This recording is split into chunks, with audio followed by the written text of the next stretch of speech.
Hello, my name is Yves Shu from Affluence Private. Today I just wanted to do a really quick video on how to not be lazy with your cash. Obviously, just a disclaimer, I don't provide any specific financial information in this video, just some facts. As always, you need to seek specific financial advice, obviously, for any of your personal circumstances. Yeah, today I just really wanted to zone in on what's happened over the last 12 months. We hear the news about inflation, and how that's obviously, made a lot of changes in the economy and mortgage interest rates. Inflation, in essence, basically means obviously that everything is getting more expensive. And so what that does is it erodes the value of our assets potentially if those assets are not growing at the same rate of inflation.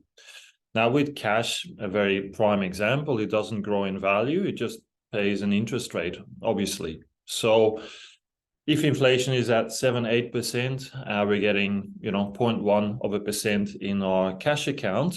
Well, then obviously we're going backwards. And so that's really important in a high inflation environment to make sure that we are maximizing the interest rate on any cash that we have, but also to do it in a safe way. So there's always investments that pop up that promise, high income returns and whatnot, but they are not necessarily safe. And look, if it sounds too good to be true, then it generally is, based on my experience. So what I mean in essence here is you might have cash accounts, savings accounts in your business or personally. And in the past, obviously, the interest rate on those accounts might have been low. But nowadays, there's very good options available in terms of high interest savings account paying, 4% plus bonus interest that you can earn as well for a particular number of months, for example. Obviously offset accounts against your home mortgage are still a good option as well, because at the end of the day, that's a high interest rate and typically the mortgage would not be tax deductible.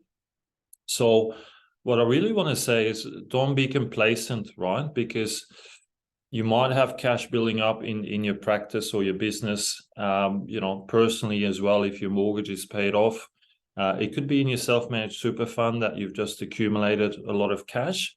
So make sure you're maximizing your interest rate if you are going to retain that cash.